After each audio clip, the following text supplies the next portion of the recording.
Hello. Wow, it's working well tonight. So, good evening. On behalf of the Institute of Architecture and the Sliver team, I would like to welcome you all here tonight. I'm pleased to announce that we are past the midway point of this massive attack lecture series entitled Selected Friends and Enemies. It has been a tremendous pleasure to be here with so many familiar faces week after week after week, kind of collectively sharing this experience in this broad spectrum of input. But I must announce now, and I need to communicate on behalf of Professor Prix that he regrets that he cannot join us tonight for Greg Lynn's lecture. However, I'm going to take the opportunity, since in Professor Prix's introduction, he will never explicitly indicate who is a friend and who is an enemy. I will confidently assert at this time that Greg Lynn is a friend of both this university and, most importantly in the context of this series, a friend of Sliver. Tonight, we are pleased to have Professor Gregor Eichinger here with us, who will give the official introduction for Professor Greg Lynn. So please help me in welcoming both of them.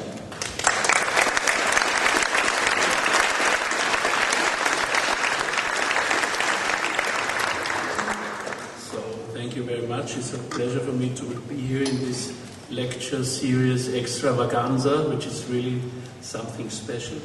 And preparing, this intro speech, I found out that Greg Lynn is very well known here. It's not so easy. Most of you know maybe more of him, about him than me. So I thought maybe it's better I skip this intro, and before you talk about chemical compounds and your approach to mass, I think I just have a question to you. And the question is, Greg, you have so many projects.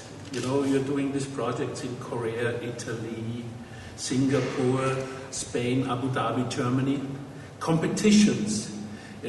Your exhibitions are in art museums, in universities. You have exhibitions on blob walls, Design and the Elastic Mind, archi-sculptures, Swarovski, Biennale, Triennale, lectures. Such an amount of lectures. It's amazing and all the titles, brilliant titles. You're a curator and you have all these research projects. And you make books. There are books on your work, and you're a member of juries, conference member.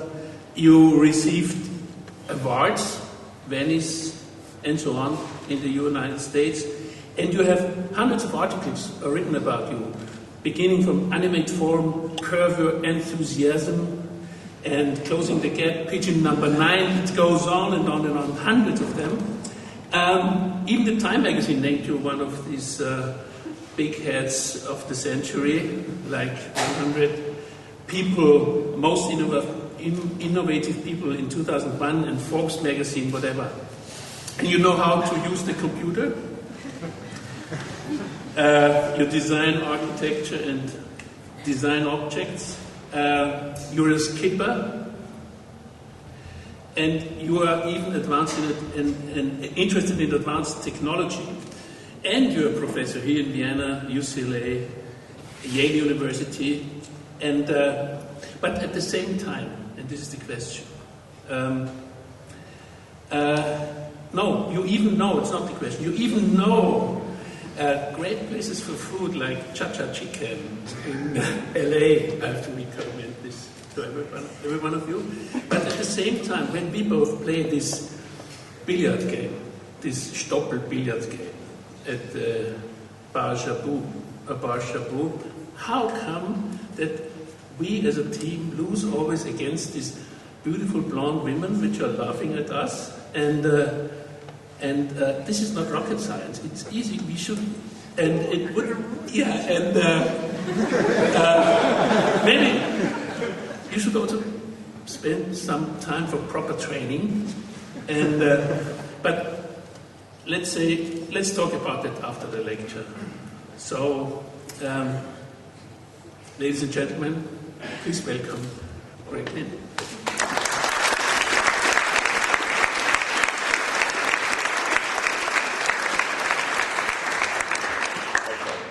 Well, I'm feeling good. I'm lucky. That could have been so much worse. Right? I'm glad you stopped when you did.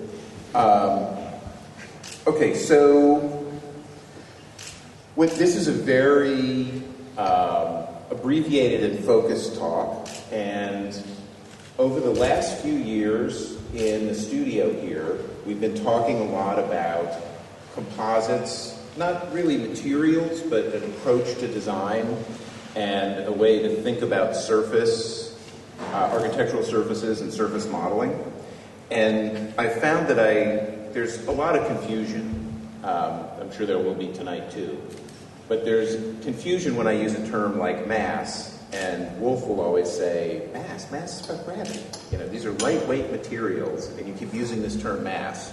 And how do you use a term like mass when talking about surfaces that are plastic or lightweight? And so what I thought I would do in a tribute to the Friends and Enemies lecture series is try to put these two things together. So what I'll talk about a little bit is how I started using surfaces and how surfaces seemed, well, first virtual and immaterial, and later not as things which produce volume and mass. And then I'll try to move towards a logic of massive surfaces.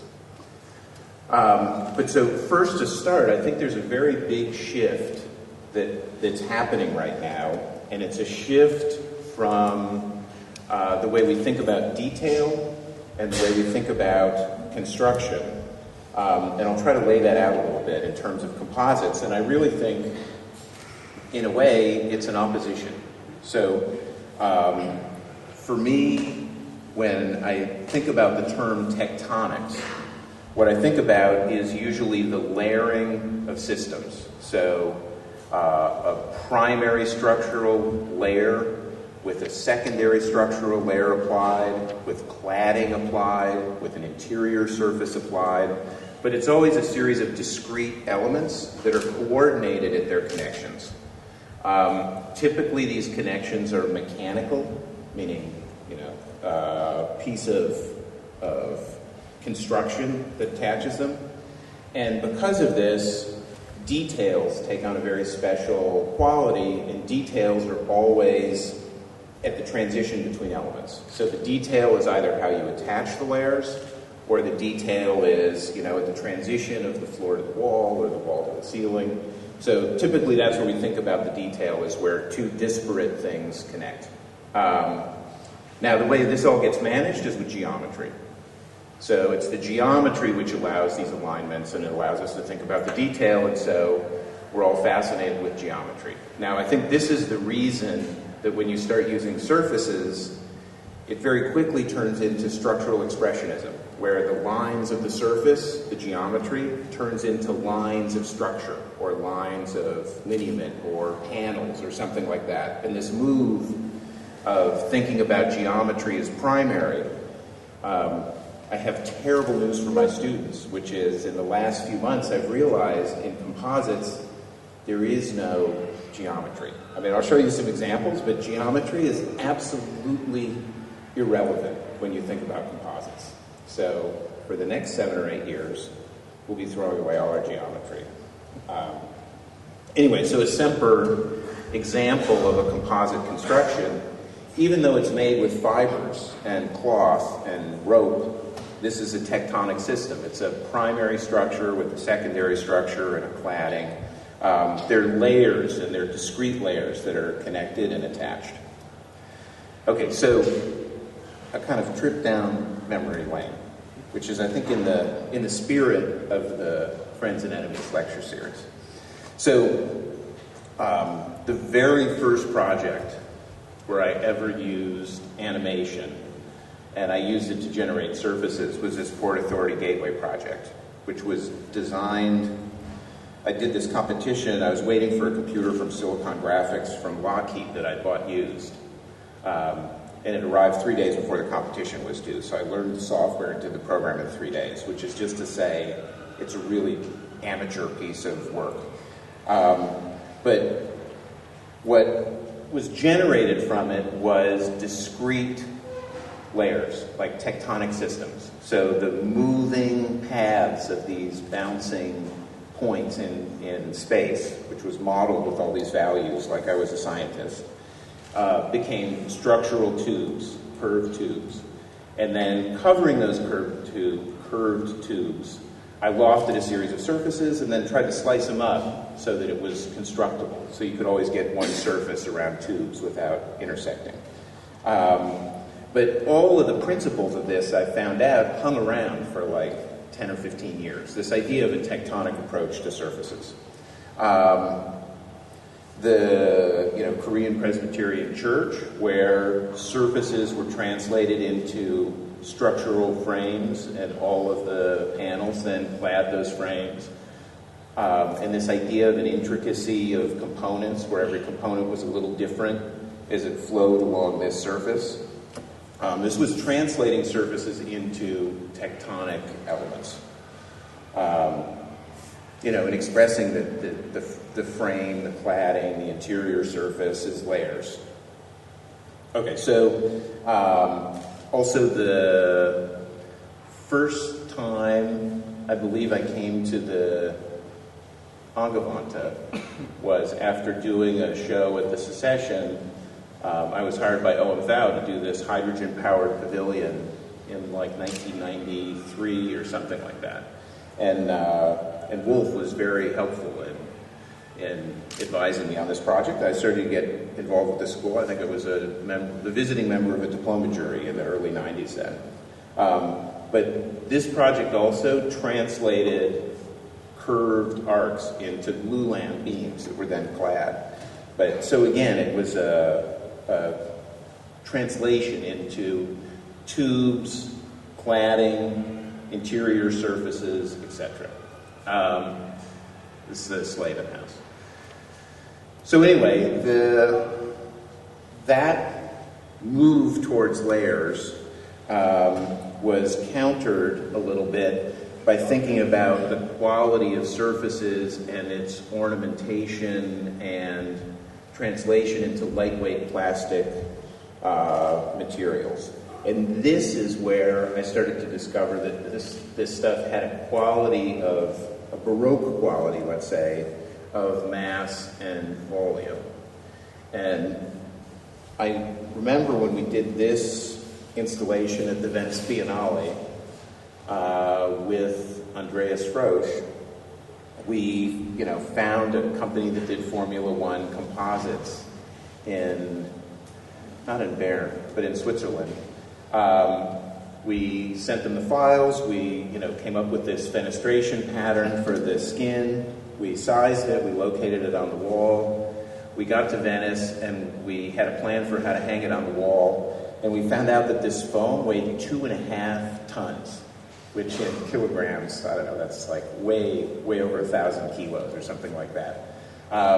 We had to come up with a whole structural framing system to just hang this foam. So we thought, foam, it's lightweight. Turns out foam's super heavy. And it also had this real massive effect in the room. Like this was in the Italian pavilion at the Biennale, and the thing was like commanding in its gravity. I mean, it really looked heavy, and it translated what was a simple thin surface into this super thick thing. The response was with Fabio Marcaccio, we made this big painted, like three-dimensional painting I did with a painter friend at the Wexner Center called The Predator, and this was maybe late 90s, I guess, where we vacuum formed all these clear panels and put relief on them and digitally printed them and built this kind of hollow plastic shell, which even though it was lightweight, still looked heavy. And I realized that these plastic surfaces, even though they were, kind of the closest thing to an infinitely thin shell, actually had the quality of producing a Baroque volumetric mass. This is a piece of an interior we did for Unisurf, which actually were just taking down and rebuilding in another space. But so, anyway, all those different projects that looked at surface quality and surfacing kind of introduced this idea of massiveness and a new approach to volume. Okay, so at the same time,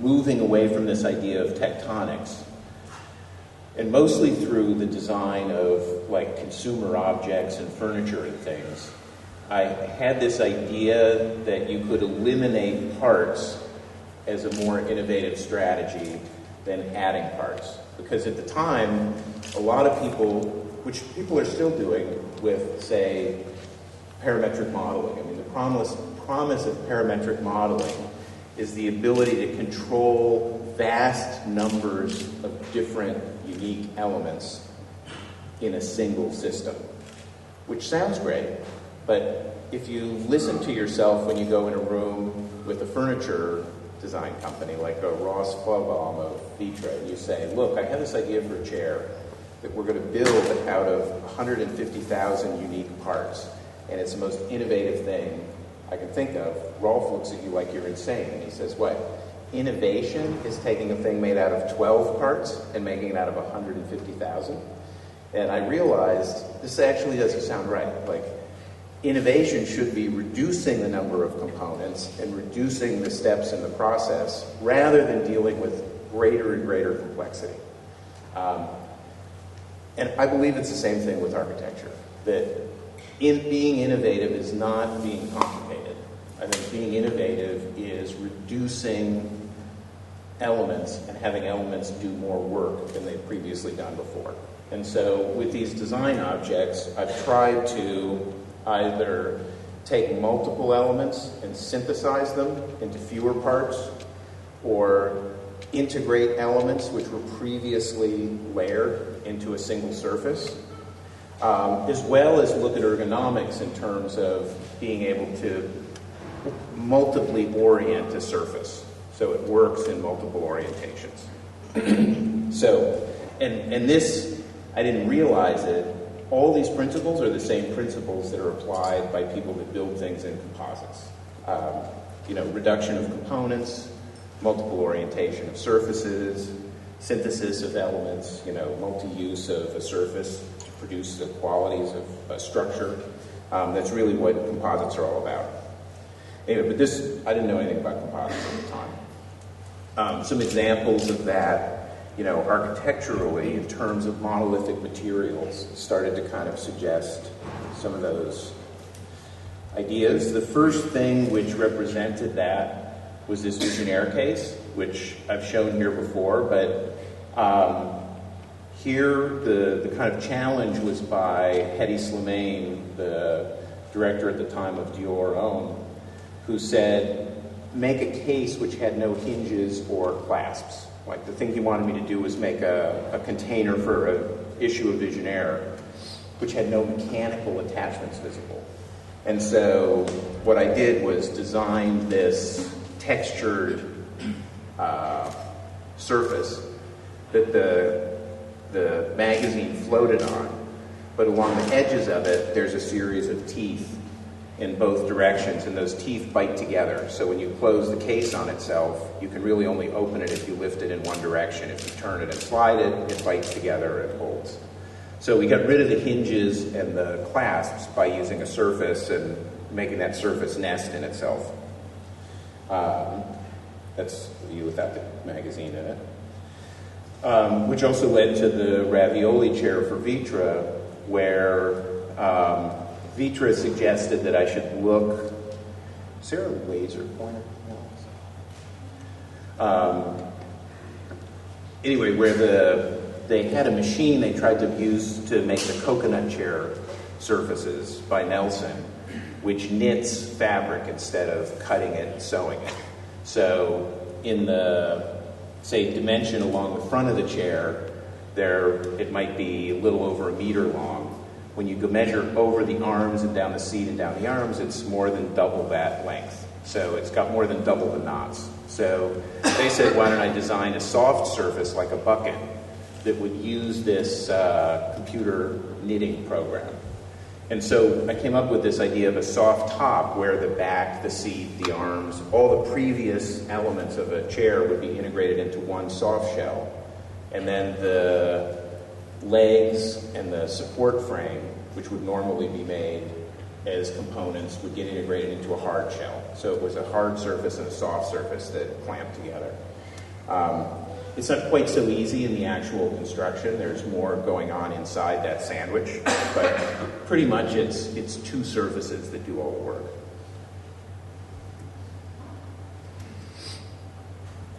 And then for a lessee with the titanium coffee and tea service, the same idea happened, where Alberto said, look, architects never put the handles on these coffee sets. They always design coffee sets with no way to grip them.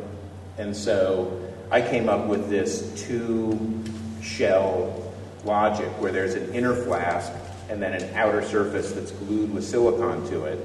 And you can grab that surface anywhere you want, so it's kind of pure handle. So there you can see, this is before it's anodized, but the inner flask and then the outer shell. And the outer shell is the grip surface, but it integrates the handle, the spout, and the base all into one surface.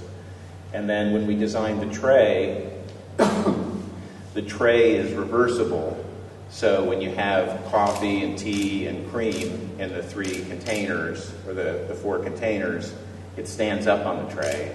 And then if you flip the tray over, there's the impression of the backside of each one of those elements that they lock into. So when there's no, like this, I think we made 5 of these. The 2 individuals that have them always display them this way, empty. So when you use them, you set them up like that, but most people display them open like that. So anyway, that's, it's a reversible tray with a reversible surface that works as a base and works as a support. Okay. So anyway, the idea of integrating handles and legs and armrests and backrests into soft and hard surfaces kind of came out of some of this product design. And looking at other industries, which I've done quite a bit for material research, I found out that some of these other industries made exactly the same shift. So what we like to think of as a high-tech thing, a monocoque frame, is actually very old idea, and it's a very architectural idea. So you used to build boats the way you would build a building, which is you would have more or less a kind of ridge beam or a keel, then a series of frames, and then you would run planks along it, and the surface would tie this whole thing together. That's probably the only difference with building construction. And it was a tectonic system. So this monocoque shell was really a tectonic language of construction. Same thing with even contemporary automobiles, which are also built with primary and secondary structure that's stiffened by a skin. So I looked at what the high end of those industries were doing, and the paradigm there was really not a structural frame with a stiffening skin, but a series of fibers, panels, even sometimes hardware, all put into a matrix, and the matrix is usually resin, but it could even be concrete, it could be any number of things, but the matrix is just there to hold the fibers in their orientation, does otherwise no structural work at all. And these things are put into a bag, and they're cooked together. They're heated, so the resin flows, and they vacuum pressure the extra resin and material out of it, and bond all these disparate materials together. So the details of this is that you can fuse disparate materials together. They're usually layered without any distinction. So when someone does like what's called fiber schedule or a fiber orientation schedule. They'll just put fibers of different orientations and patches all over a surface.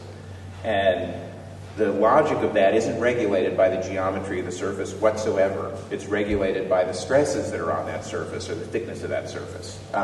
So the geometry here is really about defining a fuselage or a surface, and the layering of construction is usually oblique to that.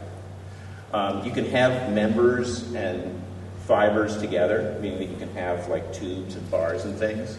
And usually the things are woven or laid down in some kind of fiber path. But again, the fiber path orientation usually has no privileged relationship to the geometry. Okay, so an example is a different kind of a boat. I think what's important about it is all of the hardware and components, what would have been, big timbers of wood or big aluminum posts, are all put into a single mold and cooked together. So they're bonded and glued all in kind of one shot. It's a composite sandwich.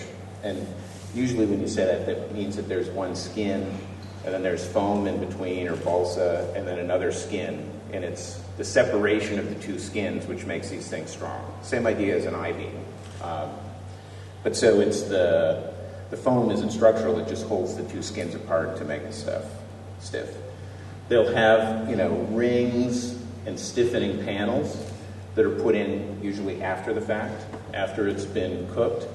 And again, these rings and panels have no privileged relationship to the geometry of the surface at all. And again, it's all glued. No, I would consider on this boat, there's probably less than 10 pounds of metal in the entire boat. So same thing with Formula One. All the elements that would otherwise have been aluminum or even magnesium, titanium, it's all been replaced by fiber-oriented plastics. It still has the language a little bit of metal components, but all resin. Okay, so I started playing around with these fiber-reinforced plastics. So instead of vacuum-forming things and cutting foams, we started working with fiber-reinforced resins and plasters and things like that. And what you have to do is find a way to think about molding and the economies of molding, which usually means you're building two things. So you build two buildings, one mold and one actual one. So it's always better if you do things. You can use things multiple times. We started off with just luminous fiberglass lamps like this, which was done for the Intricacy show, and this is in LA right now at Joel Chen's gallery. And later this, which we did with two different materials. This Sciarra lamp is done in parts, one fiber-reinforced plastic part and a series of fiber-reinforced concrete parts. And we built one mold, and I don't know if you can see it, but we inscribed on that mold a series of rings and then unfolded these aluminum, and I shouldn't be saying we, Bill Chrysler at Chrysler Associates up in Sonoma County did all this. He then unrolled these aluminum strips and laid them into the mold, and then laid up the fiber-reinforced resin first, and then pulled it off, and then laid up on the same mold the fiber-reinforced concrete, and then pulled those pieces off, and then glued the whole thing, bonded the whole thing together. So there's a kind of glowing part, and then there are these focused light sources that come out of it. But anyway, so the principle here is you've got to build the mold to then build the parts, and you can lay different materials into this same thing. And again, it's not a mechanically attached or mechanically fastened system. It's all glue. Something super lightweight I did at Design Miami for Nadia Swarovski a couple of years ago are these hanging interior surfaces. where we took a sail-making technique of drawing carbon and aramid fibers and laminating them between two thin layers of mylar. And we took from the fashion industry a machine which lays down little tiny crystals in patterns like butterflies and skulls and stuff for transferring to clothes. And we did, hundreds of square meters of those and transferred them into this membrane. So this is one of those 5 surfaces, and I think here they are assembled, but I think in detail you'll get a better sense of them. Each one of these fibers is drawn on a 3-dimensional mold by a big robot, and we drew black carbon, red aramid, which, I don't know, you can see some of the red fibers and gold aramid fibers in different patterns on these surfaces, and then laminated in a gradient of 5 different colors of crystal, and then cooked it all together. And then it's supported on a series of carbon tubes. And then, lit them. They're very dazzling. The next thing we did, which is even lighter than this, is some hanging furniture that we just finished a couple of months ago using the world's lightest and strongest material, which is 1/1000th of a mil thick carbon tape. And the ETH actually developed these. And it's a almost molecule thick twine that gets laid out and lightly glued together. You can't even really handle it or it falls apart in your hands. And you take these tapes and lay them down. I've got a picture of the mold. You take these tapes and lay them down on a mold, which this is just a foam and fiberglass reinforced mold. And you lay bands of these down. In the thin parts of the seat, the thickness of the tapes is only 4 layers thick. And in the corners, we go up to like 6 or 8 layers thick. And you put this thing, those are some images of them before it's cooked.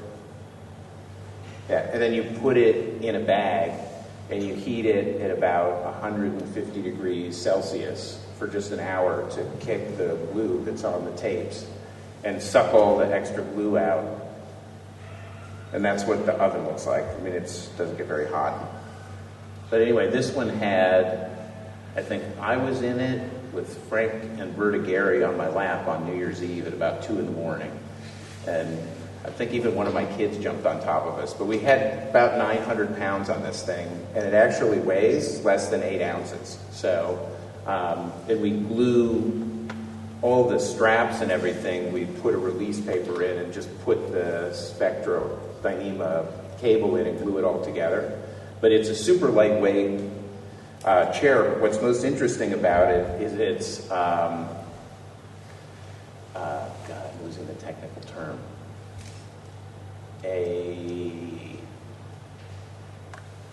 I'm not going to think of it, a something plastic shell. Is Floss here? Yes. I saw him walk by. He's here. What do you call a shell which is in compression and then transfers into tension? A something plastic shell. We'll figure it out later. I'm sorry. Anyway, what's special about it is it's built on a mold, which I just designed. I mean, the shape has nothing to do with anything except ergonomics. And it comes off of that mold. It comes off of that mold in the shape of the mold. And under its own weight, it's strong enough that it holds the shell shape. So even though it weighs a few ounces, when it's hanging there, it's always in the shape of a shell. Not any shape, but more or less whatever shape you give it, it'll take, and it's because it's in compression. So the minute you sit in it, you overcome the compression load and it turns into a tension surface. So if you imagine hanging a fabric, the fabric's going to take a catenoidal shape under its own weight because it's a tension structure. But right now, this is a compression structure because its strength to weight is so extreme. But then once you load it up, it then slowly turns into tension structure. We did one that had maybe a dozen layers, and we put 3 or 4 people in it, and it wouldn't change its shape. It just stayed as a shell. But when we got it light enough, when you sat in it, it would go from being a shell to being a tension surface. So anyway, what's good about it is you're not stuck with this perfect shape that a hanging structure always takes. You know, because anytime you talk to an engineer about a tension structure, you fix the boundary, define the material, and flap, you get one shape. You don't get to design that shape, you just get it. Whereas this, you can give it more or less whatever shape you want, and then it'll still work in tension. Anyway, but so we're doing some furniture with this, which replaces all of the soft parts with stiff parts. And the stiff parts are going to have very funny shapes, but then when you sit in them, they're soft. So, anyway, okay, so then from the playing with those materials and talking to people that design airplanes and high-performance boats and even low-performance boats, you start to get interested in the way they think about things. And what's funny is in this world, a composite is usually thought of as a fuselage. And I think a fuselage has a few qualities. I mean, the first thing is that it's a projectile. So it's meant to move through fluid, whether it's air or water. It's designed to be moving through a fluid. And they're usually defined with computational fluid dynamics software, which is some of the stuff we've been playing around with a lot. The other thing about a fuselage is its relationship to the ground is usually dynamic in the sense that it's meant to move. I'm doing some work for a boat company that Philippe Starck did work for in the 80s. And they told me that the genius thing he did is they asked him to work on these boats, and he says, well, I don't know anything about boats. And they said, well, we'll give you a boat for the summer. And he says, okay, well, I've got a summer house. What angle is the boat at usually? And they said, 20 degrees. And he says, okay, will you bring me the boat and put it in my yard at 20 degrees? And then he lived in the boat at an angle in his garden for the summer. And everybody says this is one of the best interiors anybody ever did because he really thought about how you walk on a thing on the side of the wall rather than thinking about it vertical. So anyway, these things are rarely horizontal. Because they're moving, you've got to think about living in them or occupying them while they're moving in motion.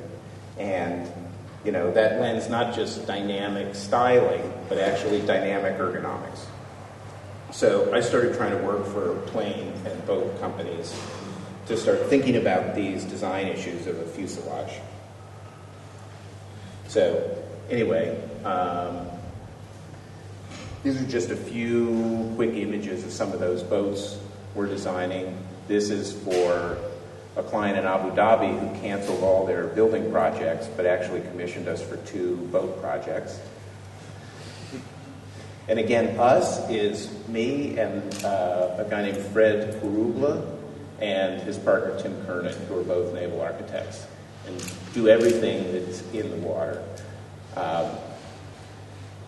And what's interesting about these things, again, are the way you think about the being in them is really very different than the way you think about architecture because you're more like an insect in the sense that you're on surfaces. You're not really, they don't need floors, they need surfaces.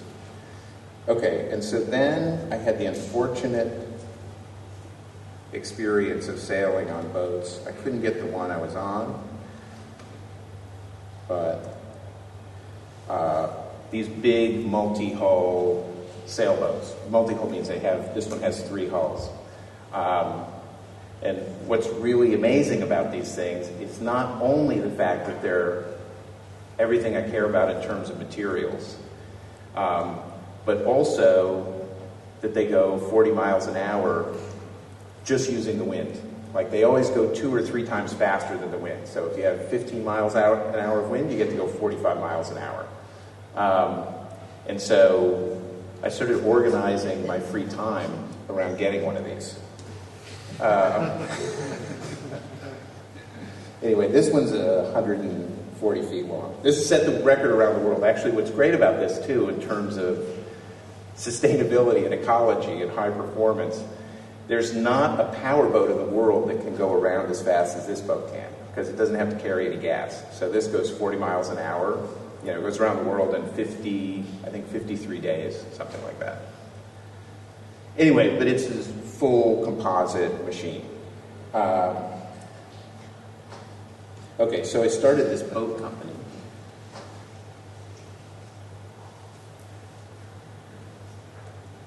Okay. Between the German and the Mac, I'm lost. All right. Okay, so this is a trimaran. It's the first boat we're doing with this company, and I'm happy to say the first one will be mine. But so it's, not only designed with this projectile idea of motion, and it's all, unfortunately I don't have the videos to show you the computational fluid dynamics of what this looks like as it's being modeled moving through the air and the water. But a lot of the surfaces are modeled in terms of movement. But then a lot of the surfaces are modeled in terms of reinventing the design language in a very backward industry. So what's amazing is in the world of boats, unlike cars, they really think of everything above the water as like a cabin. And they build a lot of stuff in wood and brass and teak for everything that the people touch, whereas the rest of it's very high performance. And so this is trying to take the language of the surfaces into the languages of the entire boat. And then the interiors are also, everything's like a bowl. Like there's no ground in it. It's all walkable curved surfaces and, sleeping curved surfaces. So,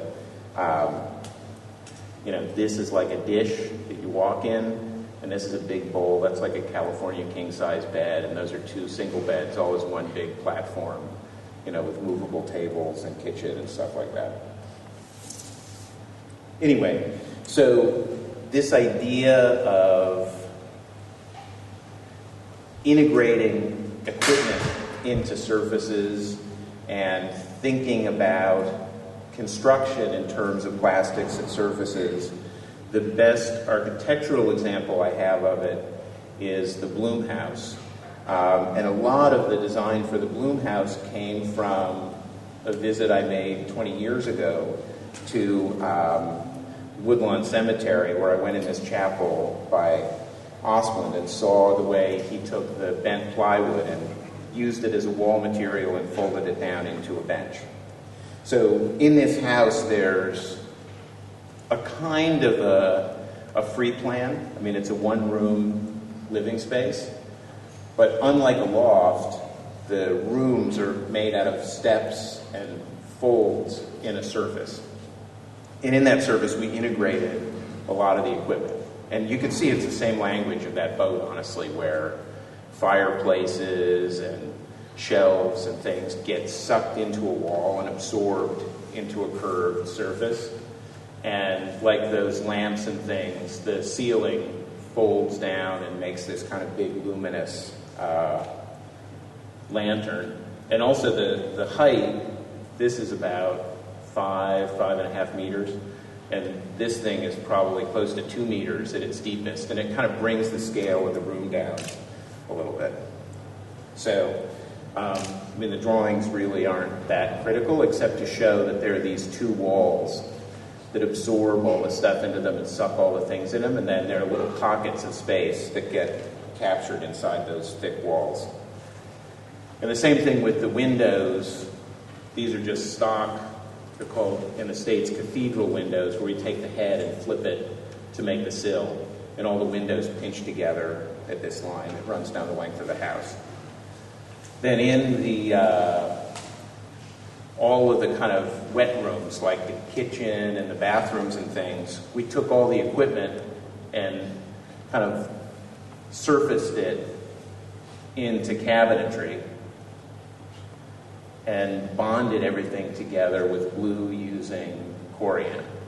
And these are some of the, DuPont worked with us to get a very thin corian layer. So we started with something that was about less than a centimeter before it was formed, and draped it with balloons, driving it into these foam molds, and reused some of the molds for serial elements of the wall surface. And then they're all built out with a laminate box. So, and then all those elements get bonded and glued together into a single surface, and then the cabinetry and everything is behind these slices of the mirror and the things. And you can see even the handles. These were all just formed, cast actually in Corian, and then we routed out a hole and glued the handle in and sanded it smooth. So everything is a kind of monolithic plastic surface. The sinks and toilets and everything are all absorbed into those surfaces. And then that big luminous lantern that runs down the length of the house. Some of the furniture, I mean, like this bed you could see, is all pulled together. But what you get in the end is a fairly like Heimlich or cozy place that has the qualities of an open loft, because you define the rooms by folding the walls and, you know, swallowing all this stuff into them.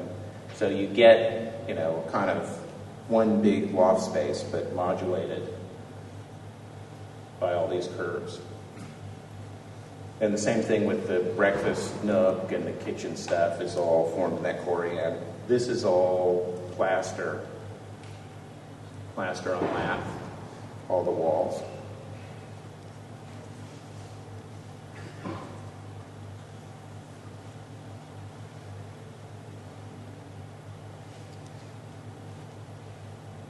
Okay, and just about done. So the other thing I'd show is that I started to think about these lightweight honeycomb cores that are used in these skin composite construction. And in 2 places now, we're using these things for little pavilions that need to get transported. But they're pretty interesting in terms of construction.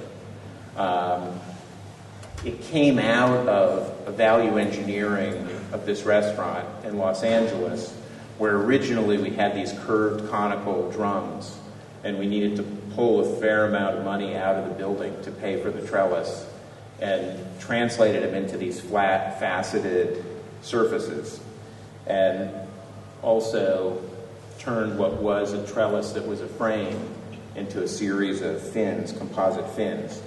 And that kind of gave us the idea. I mean, around the same time we did this thing for HSBC, at the same time we did Swarovski, we did the VIP lounge in Miami. And we had a day to set this whole space up, so we made these walls, which were cut in plates and then just slotted together, and were lightweight enough that 2 people could assemble the wall at one time. You can see this going up. And then by the cutting of them, we put these kind of windows into them and apertures and things. And now this has been up and down, I think, 3 times. It fits into the back of a car. Like if you have a big van or something, you could put the entire VIP lounge stacked up in a normal van. And so I was asked by the Index Awards in Copenhagen to do a sustainable set of 9 pavilions to travel around the world for a year at all the design festivals to show their award winners. And they gave me a list of materials that I should think about. Mostly wood, because they're from Copenhagen. But their idea was all materials which were low carbon footprint. And so I asked them about the last shows, and they said, well, the last exhibition, they shipped around 4 40-foot long containers, mostly of air, to move their pavilions around. And in addition, they had 7 or 8 containers with all the exhibitions. And so I said, like, how much oil did that take? Like, how many places did it go? And it went Copenhagen, Melbourne, Seoul, back to, I think, some design festival in Germany, and then back to Malaysia. It came to Pasadena, to Art Center. So they shipped this thing all over the world, 4 containers a time, 4 40-foot containers, and it costs 25, maybe 30,000 euros per container to ship it across an ocean. So massive amount of money and weight.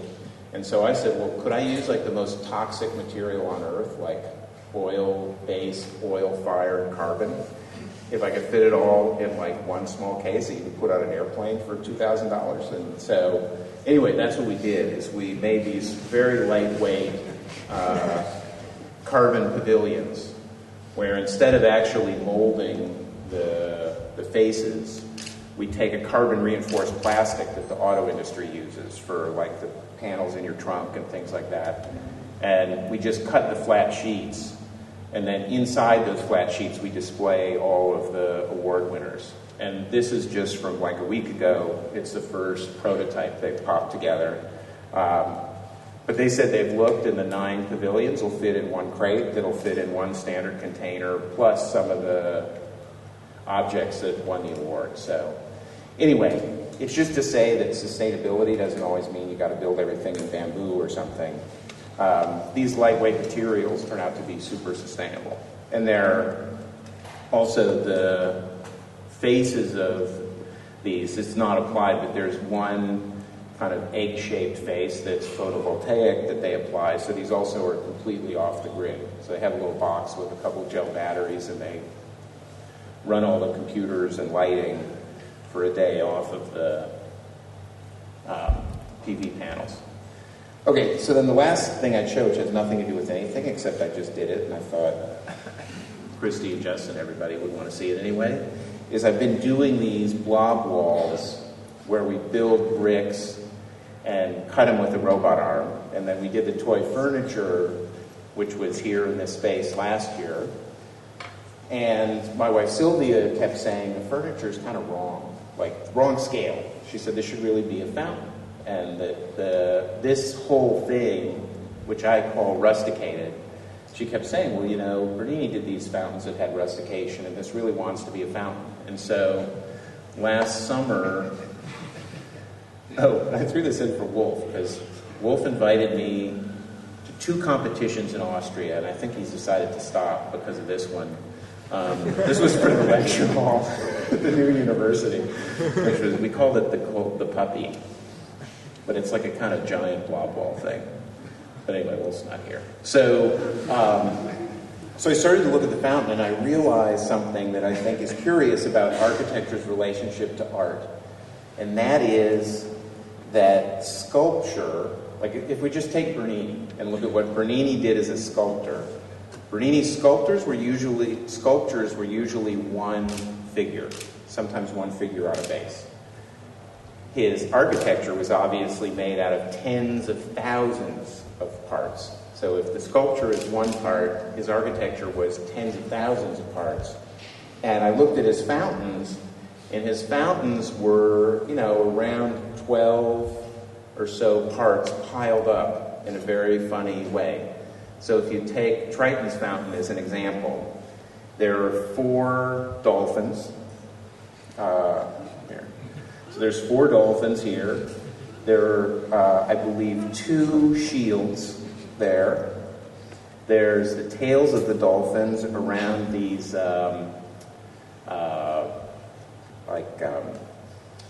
not sword handles, but clubs, or keys, I mean. Then there are 4 clamshells, and then there's Triton, and then Triton's drinking out of another clamshell. So it's this hilarious pile of figures. So I thought, Sylvia actually is onto something. So, you know, the keys, the shells, the dolphins, the whatever. And so I went and looked at these toys and did this one's a rendering. Did this fountain at the Hammer Museum in Los Angeles, where we took around 40 whales, like little rocking horses for kids on the whales. And I think we had 22 ducks. And the ducks each were spitting, or no, these were sharks, I'm sorry. Sharks that were spitting the water. Okay, and so just a couple of weeks ago, there they are being fabricated. And that's Andreas Frosch, who's a Viennese guy in Los Angeles that does all this robotic cutting and stuff. Yeah, there it is before paint.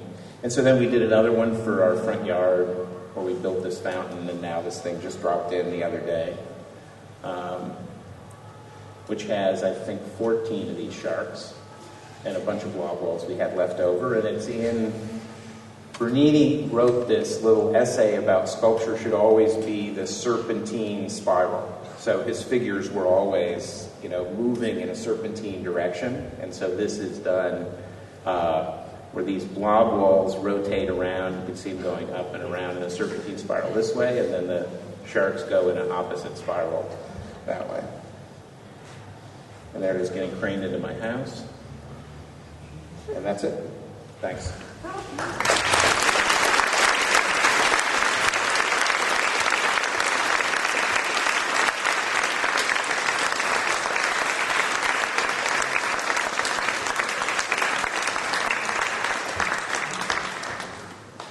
Okay. Anybody have any questions or comments?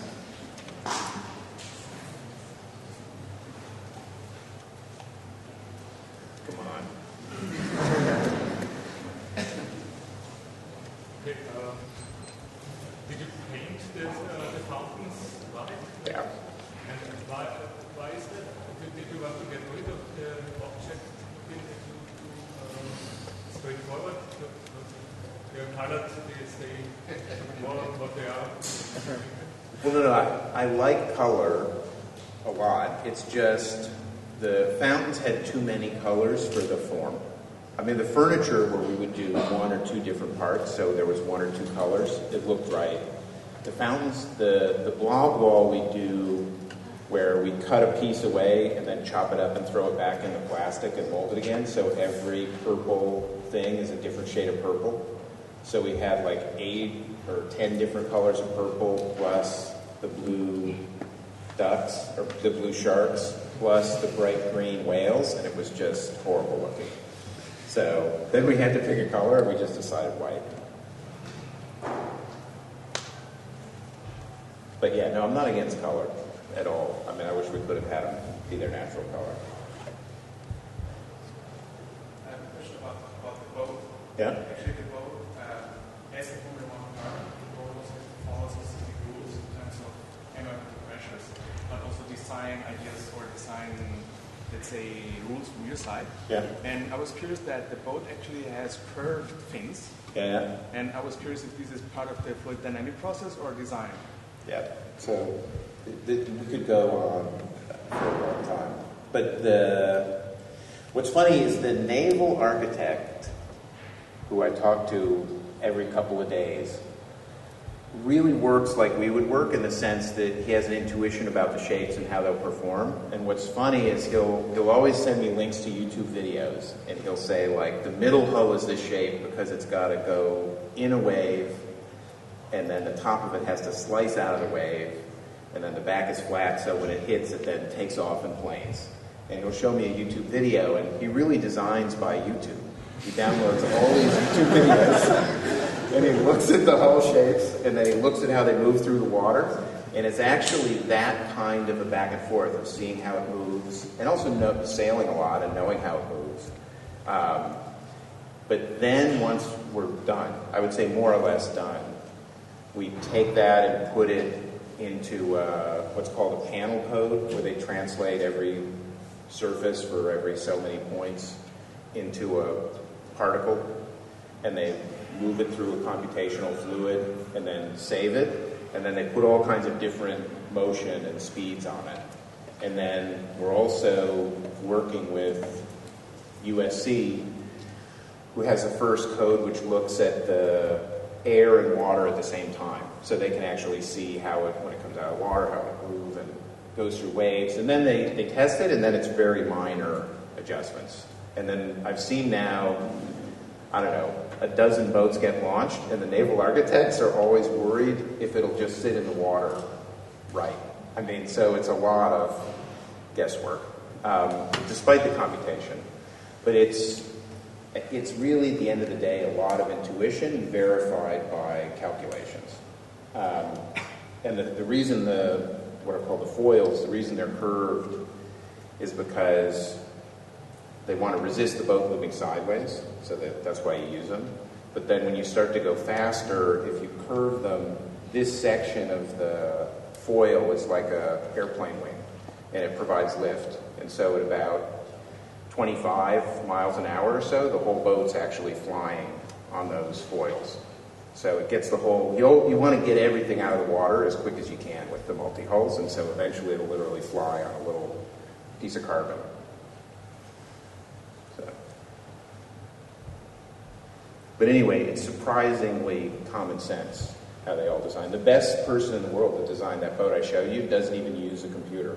He actually whittles everything in wood and then gives it to somebody who digitizes it. And they'll sometimes do computational testing, but most of the time they do put it in a tank and take pictures.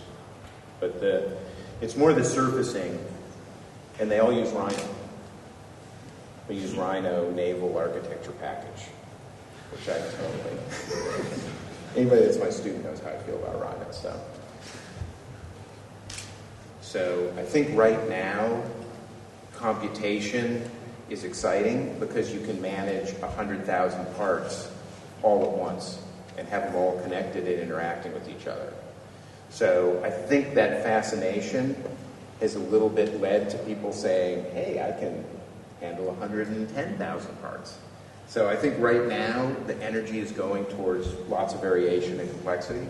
And honestly, with the Korean church, it was the same thing. Like, how many surfaces can we make that interior chapel out of? Or how, we were very proud of the fact that every piece of steel was a different size with a different detail. And so I think that's the fascination right now, because architecture deals with big numbers.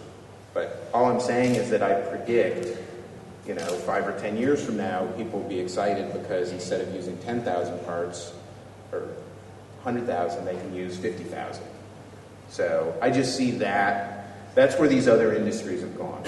I mean, other industries that don't have the problem we have, which is we deal with big numbers of elements that need to get coordinated. So,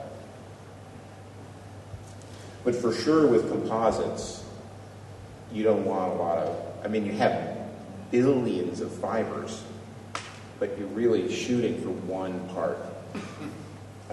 You in the end, you want to get one giant lightweight part that two people can carry to a site and set down. That's how a composite person thinks of a building. Yeah. Like that fountain, like 2 kids and I pick that thing up and carry it around and drop it. The thing weighs like 250 pounds instead of Bernini's thing with the marble, totally Egyptian.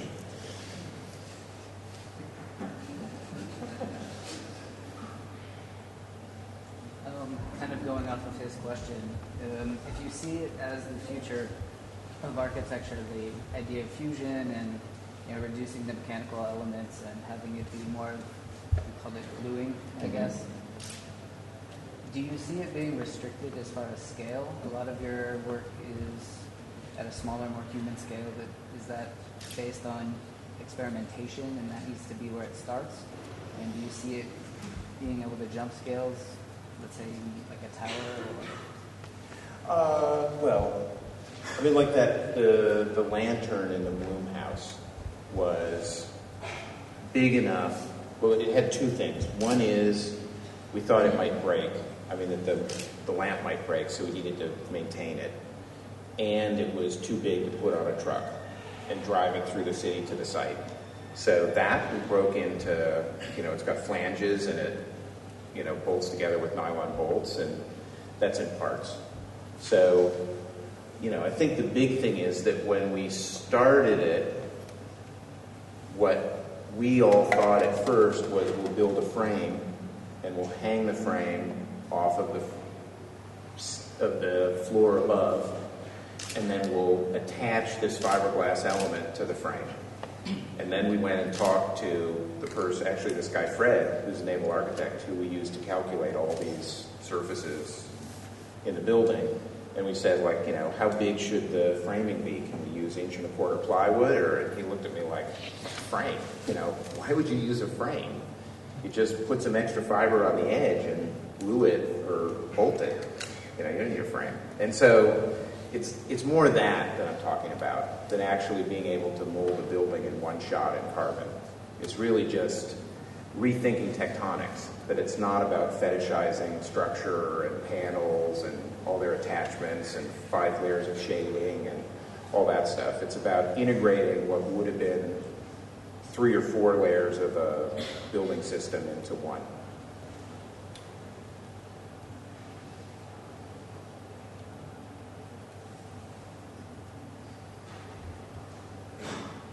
Anybody else? Okay, we can talk about Wolf now. All right. Well, thanks, Gregor, for the intro.